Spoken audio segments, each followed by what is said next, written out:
to, and for instance, the work of an artist like Gil Scott-Heron, who without Gil Scott-Heron, I don't know if hip hop and rap exist. I was trying to catch a little tail end of that. Just a little real quick. It's talking about like the great artists, singers and whatnot.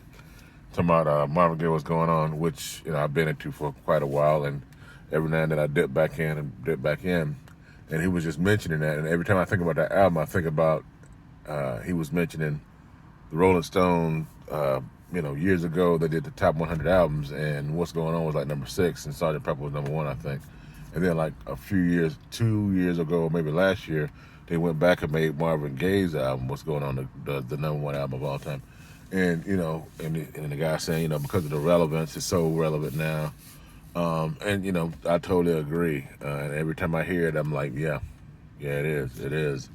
And a notion that he's not going to bring up, and it's just the way it is, and it's not even, it's no shade or whatever you want to call it.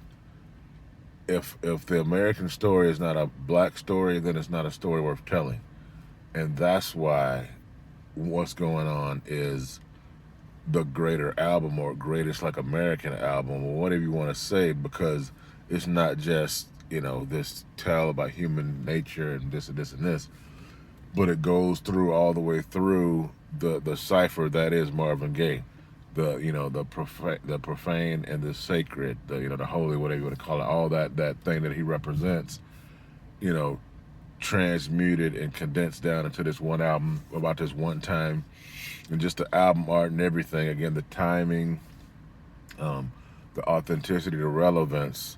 Like one of my favorite YouTube clips is him doing that live, What's Going On, in combination with What's Happening Brother, live version. Check it out. It's incredible, just the footage they show. I mean, it's back from like the 70s, just a different time. But again, look at that video in context with, maybe I'll do a reaction one day, in context with that statement I said. If the American story is not a black story, then it's not really a story worth telling. And that's just saying the continuation. You don't stop there. You have to go all the way through and follow the through line of us to get the real full trajectory, the real full, because that's what's been the soul of it anyway.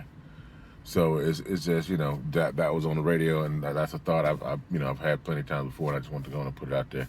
But anyway, that's it. Short one. Later.